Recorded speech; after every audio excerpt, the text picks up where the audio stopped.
evening.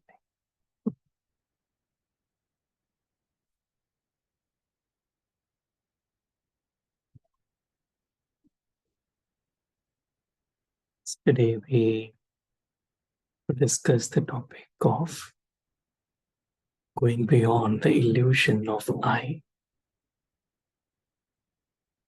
This word I, how many times do we use in a day? Almost, let's say every other sentence begins with I. And our thoughts, our emotions are all linked with the way we relate to the word I. And that's why we said this I can either, just create an emotional reaction, fear, misery, or the right use of the word I. And when we get stable in that experience, it can really open the door to bliss, to experiencing inner silence. And meditation is all about just going beyond the illusion of I. How do we understand illusion versus reality? So right now we are here. Is this moment real? Or is it an illusion? We are talking, is the sound real or is it illusion? How do we define illusion versus reality?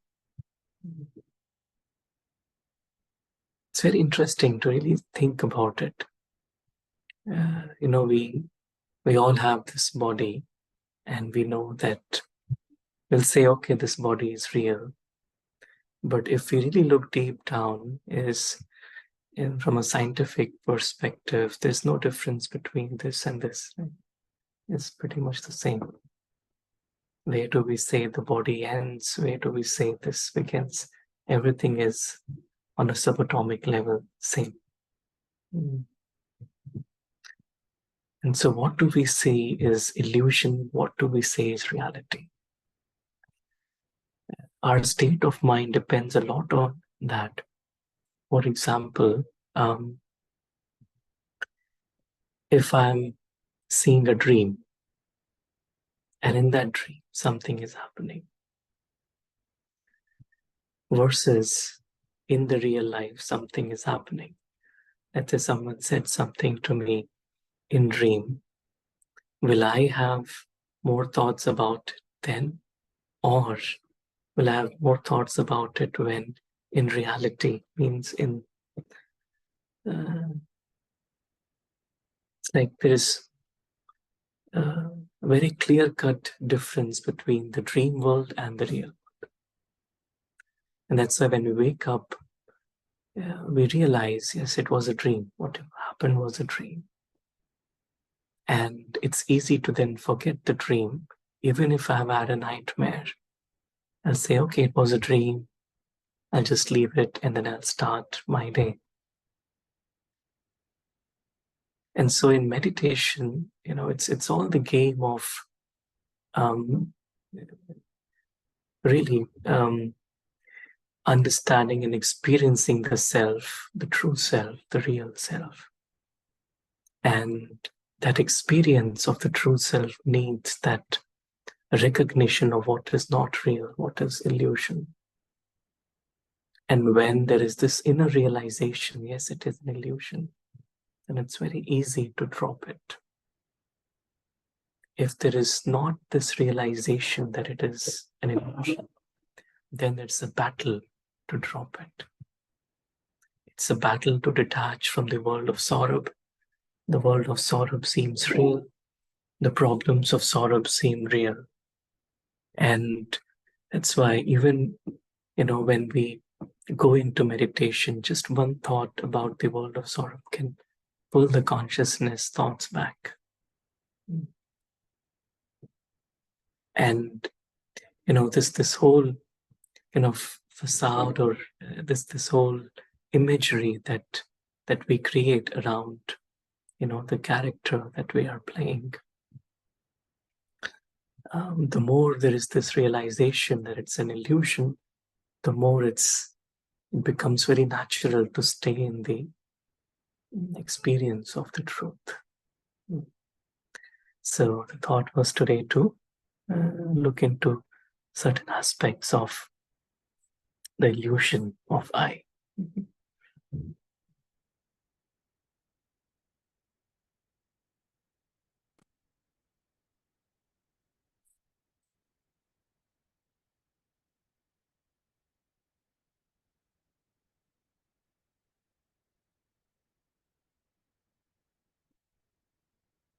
So how much do I realize that this face is nothing but a mask?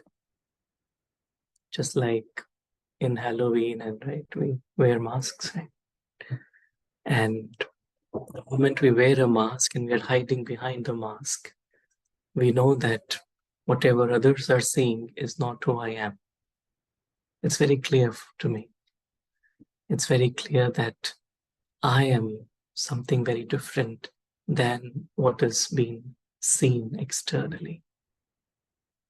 And if I realize that I, the being, the soul, I am inhabiting this mask, I'm taking support of this mask, but I'm completely separate, different.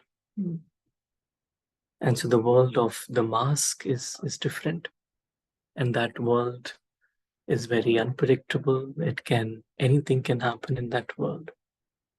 But my life, my experience is totally different. My world, my family, my home, my father is completely different. And so we say that we actually live in our minds, not in this world. You see, where do we live? If we think of right now it's 6:15, right? So whatever has happened until now, where does it exist? Where is it? Where is the past? Where does it exist? Where does it lie? What will we say? In a mind. Yeah. So we have created. So whatever, it's like I'm constantly living inside the mind. And it's very easy for the mind to imagine, to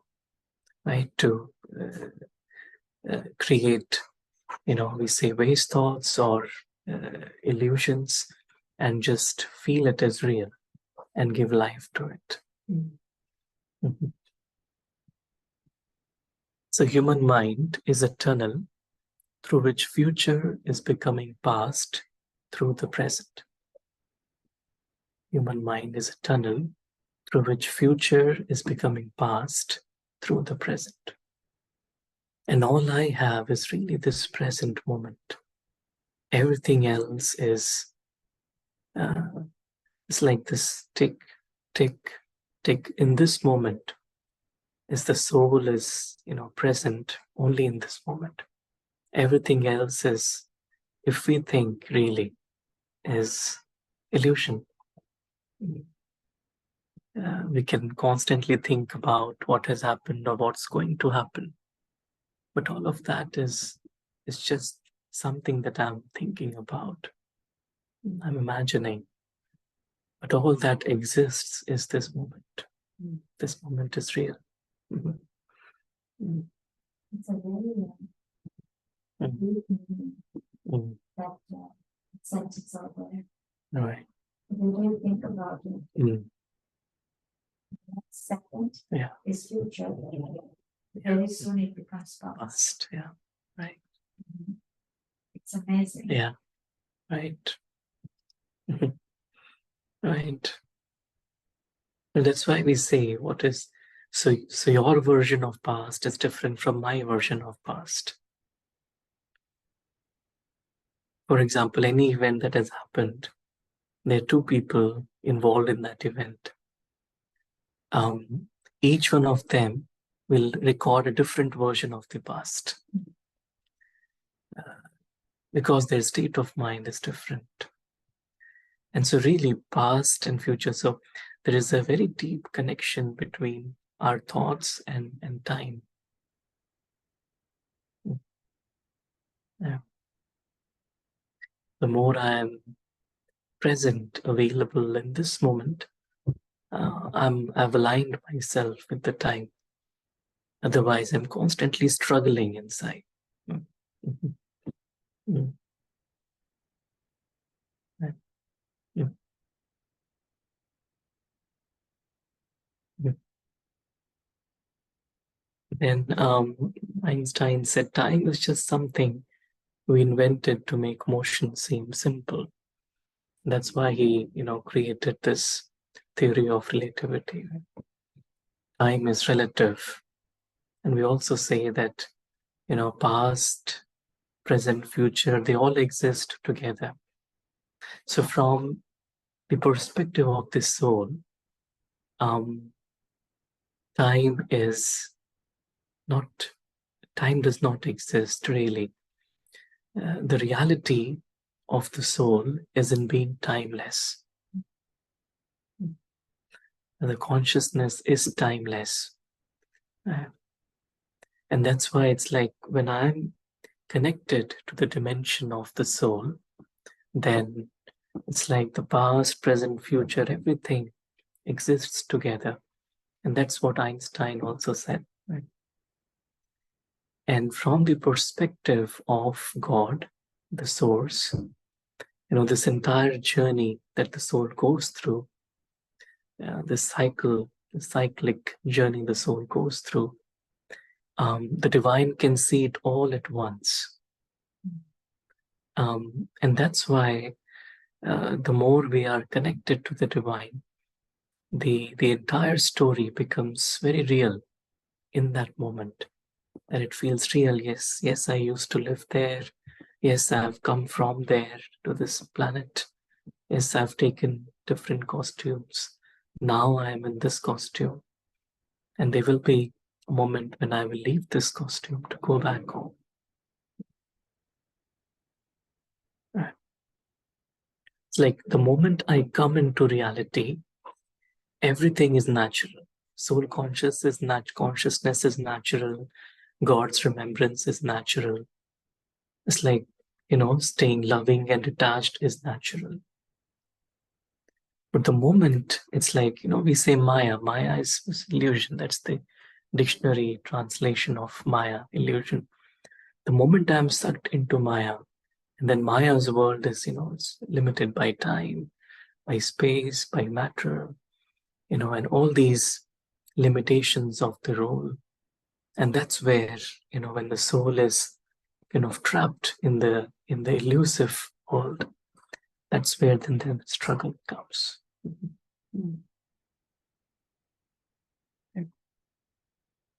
So we say like seeing myself back in time.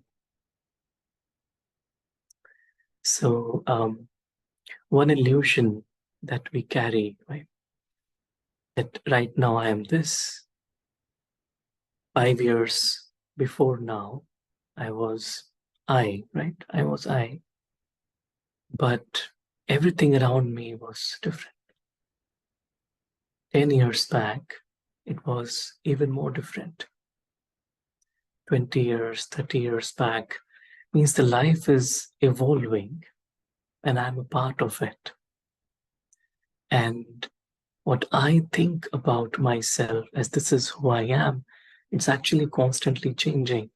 Mm. So which I do I say this is who I am? Because it's changing, it's evolving. Mm. And that's where when we look at it from the perspective of the soul, we realize, okay, there was a date of birth of this body, but before then, the soul, the consciousness was in another body. And so, I see myself, okay, back in time, I was in some other body playing some other role.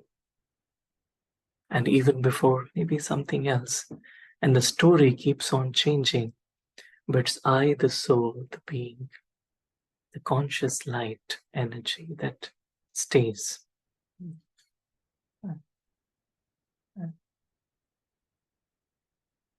And so it's very, so in meditation, when I, just reflect on it, so again, meditation is all about moving from illusion to reality. And so if I'm just thinking about, this character and what is happening in its life now, then I'm sucked into the illusion world. So taking time out to just completely disassociate myself and then experience the world of the soul and gain perspective, gain meaning, and then slowly, when the time is right, to come back to play the role.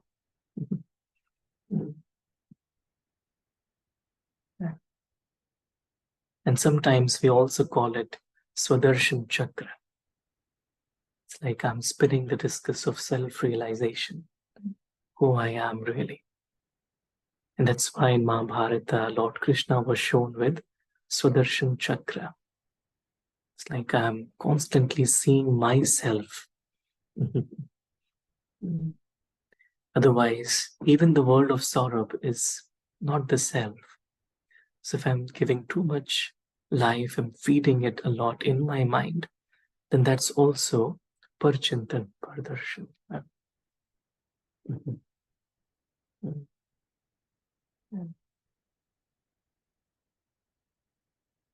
And I talk to myself in third person.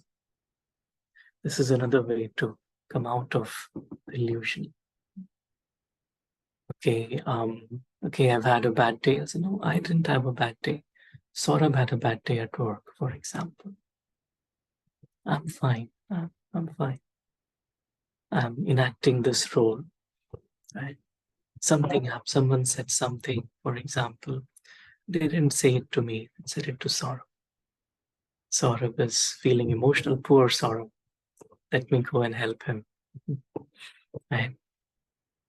So it's like emotionally I'm disengaged. Because the moment I think I give life to the world of Saurabh, I have come under illusion. And then when I am under the illusion, then it's like everything becomes a struggle, challenge. And that's when ego. Yeah. Attachment, everything comes. Everything comes. And that's why the Shera is burning Ravan or killing Ravan is an embodiment of ego, right? And the way Rama killed Ravan was to really target its belly, right? And that's where, which means that I stop feeding Ravan. So, which means stop feeding ego, which means I'm not, letting myself come under the grip of ego, illusion.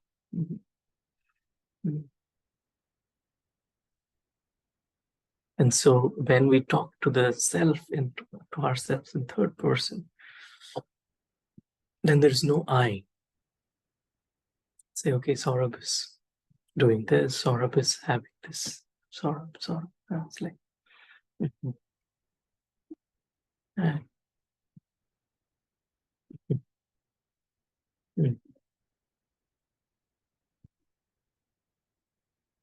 says the timeless in you is aware of life's timelessness. The timeless in you, the being, the soul, who belongs to the timeless dimension, is aware of life's timelessness and knows that yesterday is but today's memory, and tomorrow is today's dream. The present moment is all you ever have.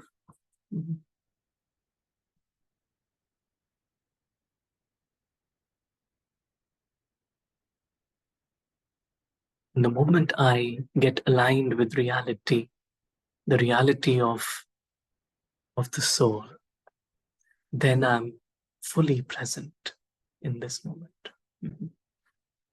Otherwise, I'm really not available. Mm-hmm. Mm-hmm.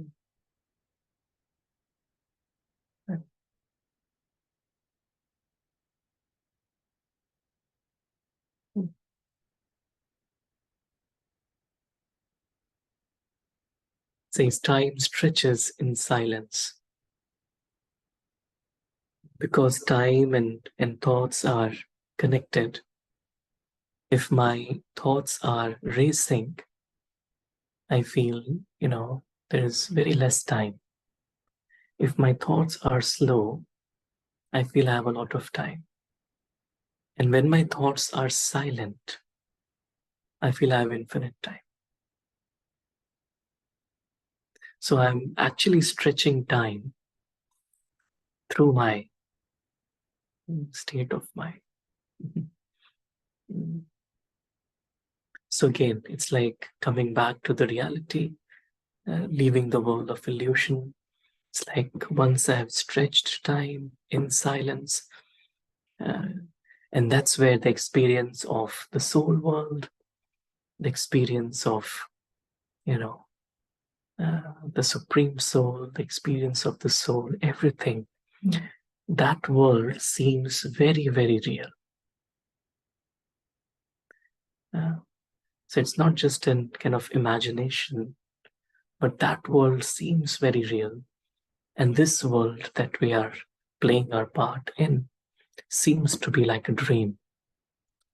And, one thing about the dream is that it can end any moment. Right? And isn't it true that this dream, this character can end any moment?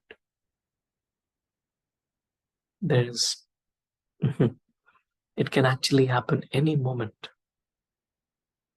And the moment I leave, this story ends, I'm off, I forget it.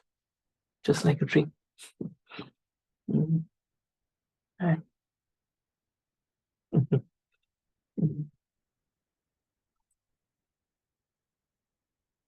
That's what, seeing the entire story. Seeing the entire story.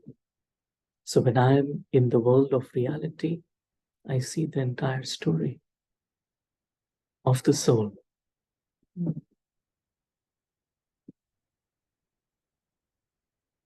Which gives perspective, which gives a lot of inner stability. I know that whoever I'm playing my part with, they are all souls. And we are here together because we've been connected through lifetimes. It's not just right now. And suddenly, the entire perspective, the law of karma becomes real in my mind. Right? Seeing everyone's specialities becomes real in my mind. Accepting everyone the way they are. So there's no effort in spirituality. It becomes natural.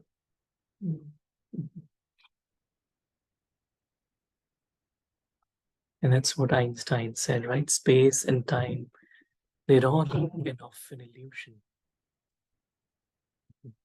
From the world of the consciousness, that's why we say in corporeal dimension, the home is beyond space, it's beyond time. Right?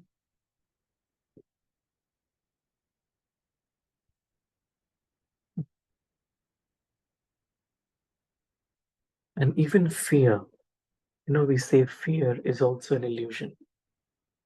We often fear about the future. But it says, false evidence appearing real is fear. Really. So we say time is an illusion, space is an illusion. And fear is also an illusion. I fear for things, but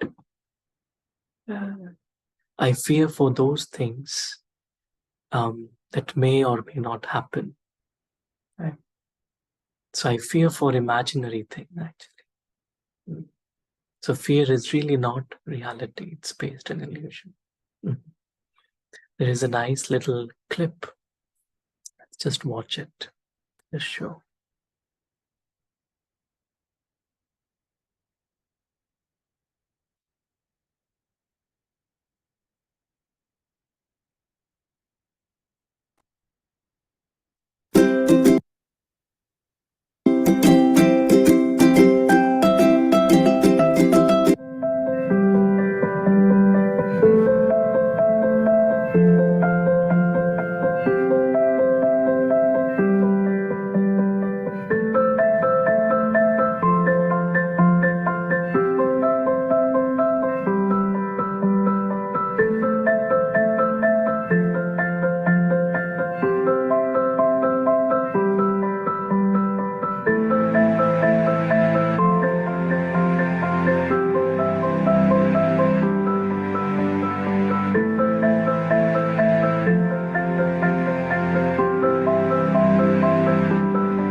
Yeah.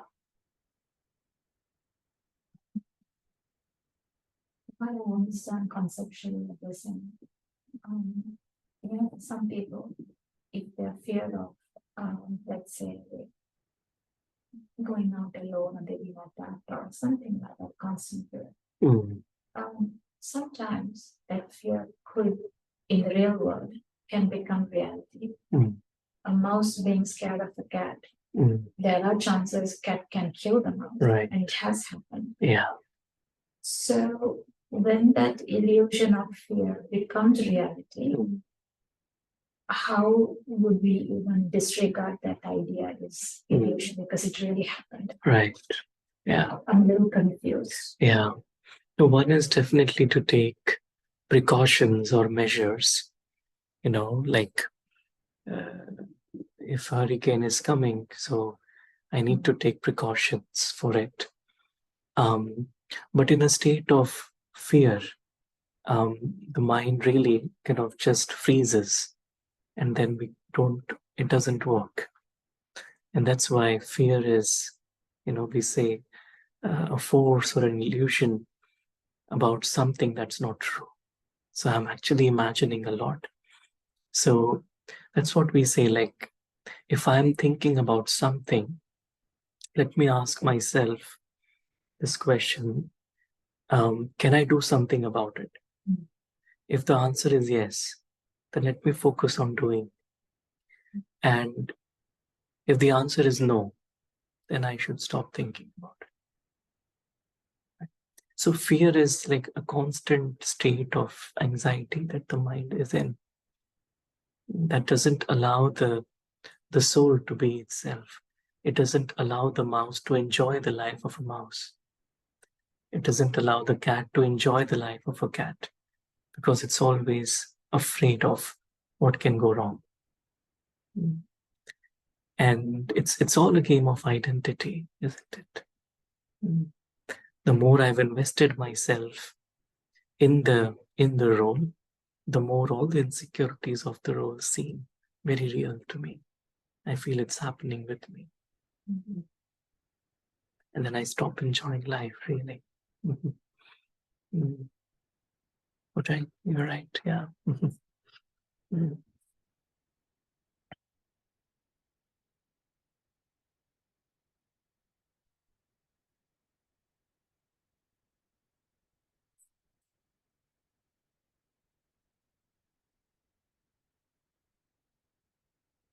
That's what Einstein said. Time is an illusion, past, present, and future. They exist at the same time. And again, this whole thing about the dream, all that we see or seem is but a dream within a dream.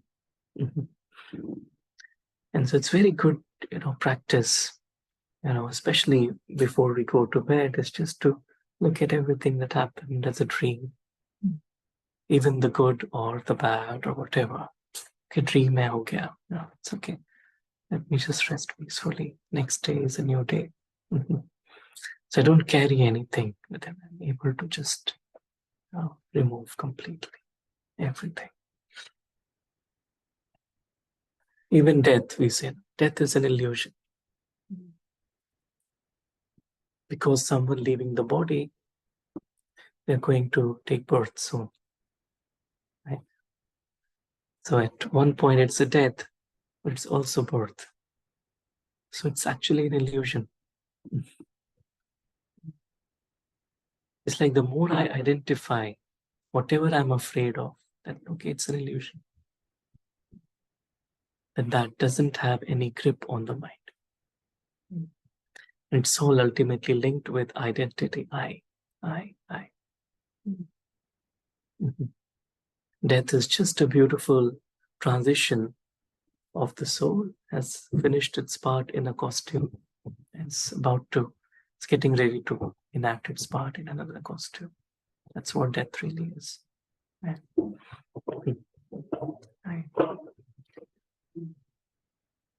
So this thought was coming right there. Illusion. I do this, I do this, I do this. It really is an illusion. Why? Because whatever is happening, if you really look at it from the larger perspective, I'm not doing much. It's like everything, so many factors, so many people, so many surroundings, everything is together, making the scene the way it is. And so I do is an illusion. I have any possession, actually it's an illusion. I know is also an illusion. The only reality is, say, I am. So I will say, Om, I am. Completely detached from this story world, I am. And so from the world of doing, detached, from the world of having, detached, from the world of even knowing about the external world, detached. I just am myself.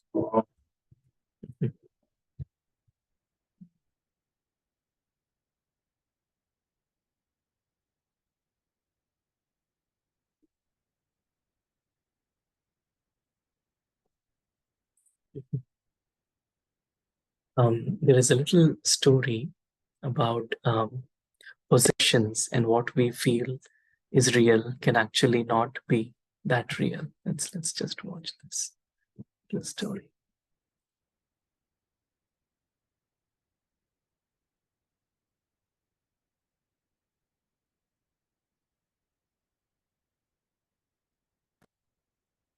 Once upon a time, in a small village near lush green mountains, there lived a wealthy man named Akira. Akira was known far and wide for his material wealth and possessions. His grand mansion was filled with exquisite artifacts, rare gems, and lavish decorations. He owned vast lands, fast horses, and had countless servants attending to his every need. One day, a renowned Zen master named Hiroshi came to the village. The villagers flocked to hear his teachings on enlightenment and inner peace. Akira, driven by curiosity, decided to attend the Zen master's lecture. As Hiroshi spoke about the nature of attachment and the illusion of possessions, he noticed Akira's presence among the crowd. With a knowing smile, Hiroshi asked Akira to come forward. Reluctantly, Akira stepped forward, feeling slightly uneasy at the thought of being singled out. Hiroshi looked at Akira and said, "My dear friend, I sense that you have accumulated vast wealth and possessions. But tell me, who possesses whom? Do you possess your possessions, or do your possessions possess you?" Akira pondered the question, his mind searching for an answer. He looked back at his grand mansion and thought about the countless hours he had spent acquiring and maintaining his possessions. Gradually, he began to realize the truth behind Hiroshi's words. Tears welled up in Akira's eyes as he recognized the burden he had unknowingly carried all these years. He realized that his possessions had indeed possessed him. They had consumed his time, energy, and peace of mind. In his relentless pursuit of acquiring more, he had become a slave to his own desires. In that moment of deep realization, Akira experienced a profound shift within himself. He understood that true freedom and contentment lie not in the accumulation of material possessions, but in the liberation from their hold. Overwhelmed with gratitude, Akira bowed before Hiroshi and said, "Master Hiroshi, your words have unveiled the illusion I have been living. I am ready to let go of the possessions that possess me. Please guide me on the path to true freedom." Hiroshi smiled warmly and replied, "Akira, you have taken the first step towards enlightenment. Let us embark on a journey together, a journey of shedding attachments, discovering inner peace, and finding the true treasures of life." From that day forward, Akira embarked on a transformative journey, letting go of his material possessions one by one. As he released his attachment to external things, he found joy in simple moments, in the beauty of nature, and in the connections he forged with others. Akira's mansion eventually became a place of serenity, open to those seeking wisdom and solace. And within its walls, the former man turned into a sage. Akira shared the tale of his awakening, reminding all who listened that the truest wealth lies not in what we possess, but in what we let go.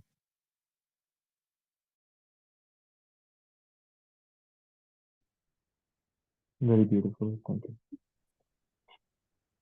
It's like the true wealth lies in not what we possess, but what we let go. Mhm. Yeah, I feel, spirituality is a journey of letting go, we all know. But why it is difficult sometimes to let go? Because I don't see that particular person or thing or situation as illusion. I feel it is real. That's why it is difficult to let go.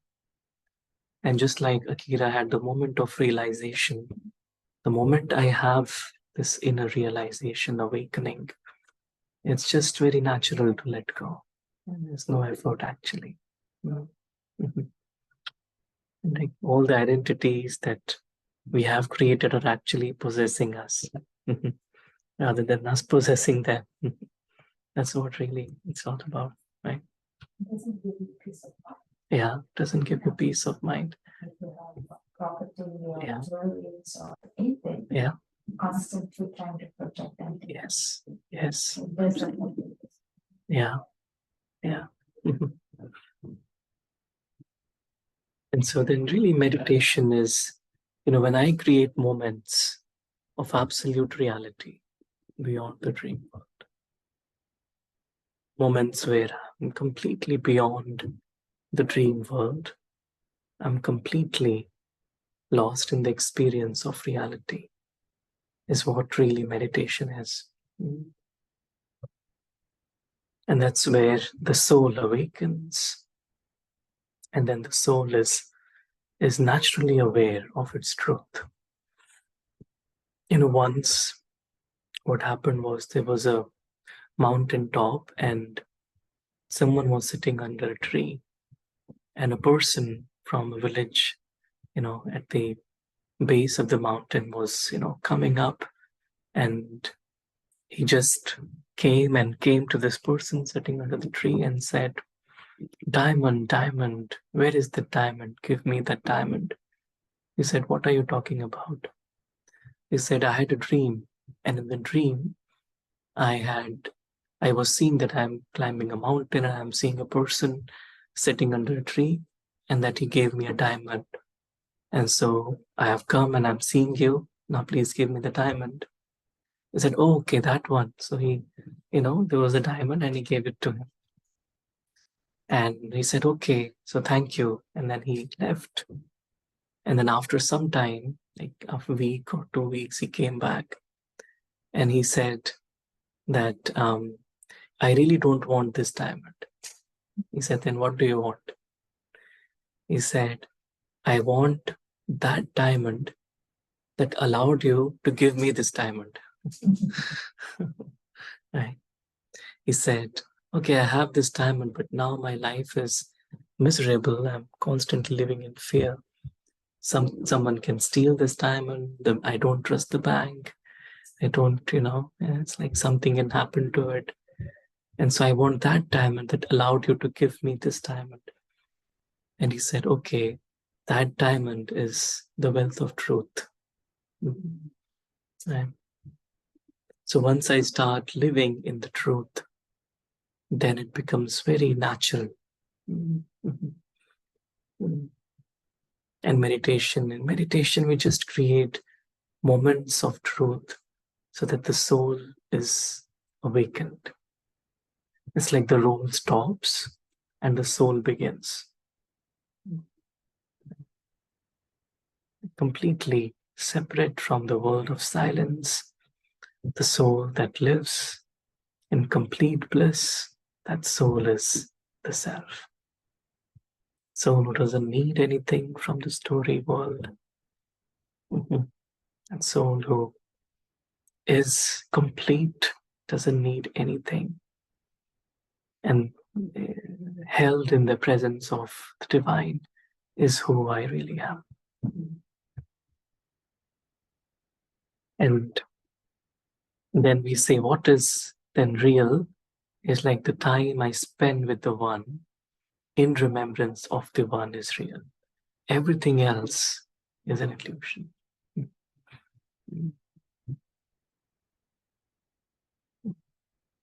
And so when I've let go of the story and I've come into the presence of the divine, then only that moment where I'm lost in the remembrance of the divine.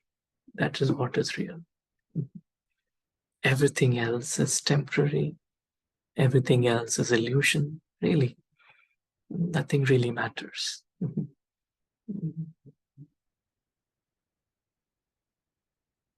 And when the soul surrenders to the divine, then it's like this real self naturally emerges.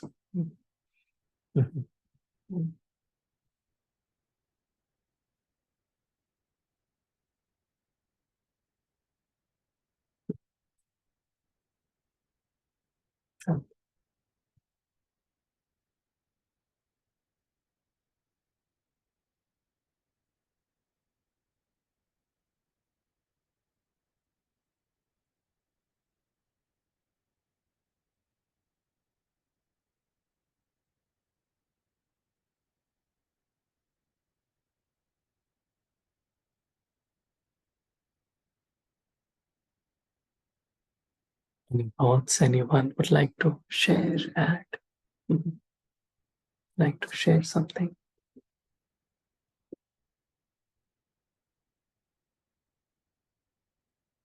Slide that you have, which talked about seeing I as a third person, having that conversation as a third person. I was just thinking about it a lot. Never thought about it that way.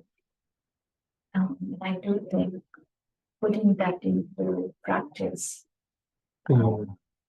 it will certainly I see the benefit of how you can remove yourself from the other person, like egos and all the things you talked about. To me, that was a really good takeaway and also a good reflection. Because we do get entangled very easily in our day-to-day life, living with family and work and so Right. I think that's one of the key takeaway and reflection for me, for sure. Right. Yeah, and there's whenever we are journaling or writing something, to also maybe write in the third, person today. Yeah, like this happened, that happened, whatever. It's just a sense of, detachment. Mhm. Mm.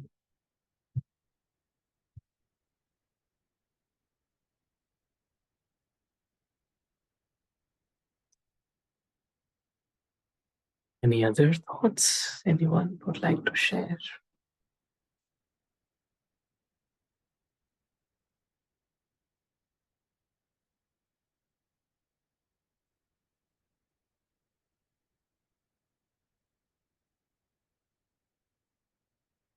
Let's maybe take a moment and just reflect and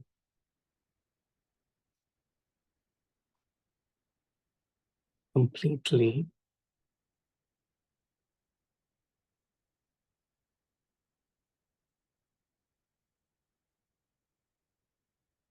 let go of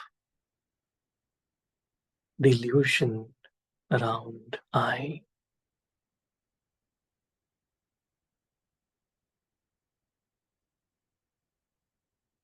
Everything around the word I that has been created in a state of forgetfulness, in a state of role consciousness, is an illusion.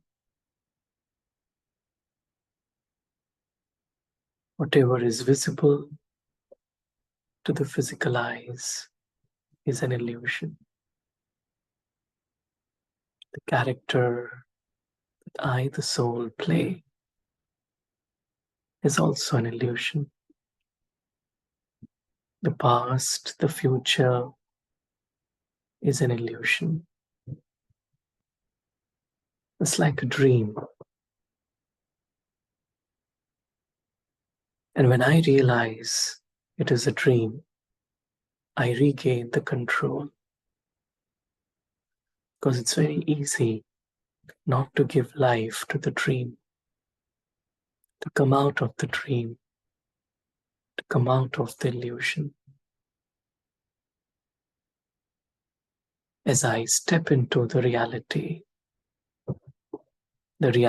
of the soul, a tiny being of light, who is eternally loved by God, a being who is inherently peaceful, inherently loving, a being who doesn't need anything from the story world. That being is my true identity, my reality.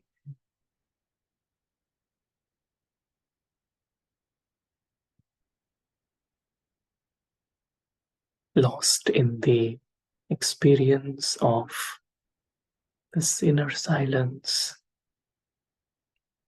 and soaking in the presence of God.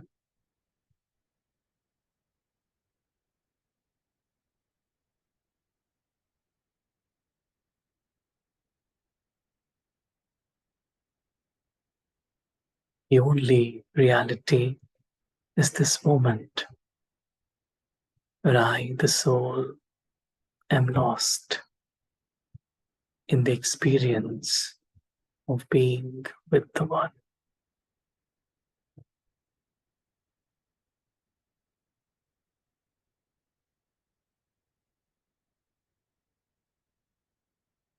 I've come into the light. I've come into the reality. And this inner eye opens up, the eye of seeing the truth, experiencing the truth, and living the truth.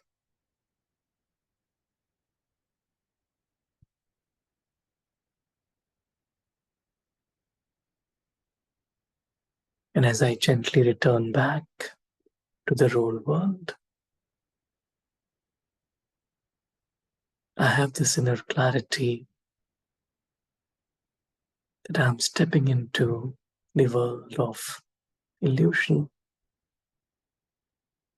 I don't mix the world of role and the world of soul. My purpose of being here is to be myself and spread real love, real peace, real happiness in this story world.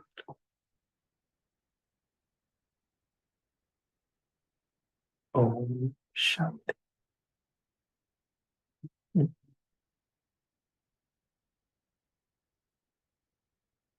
Hey, Om Shanti. Thank you, everyone. Thanks for your time. Have a great evening. Om Shanti. Om Shanti Sadhguru. Thank you.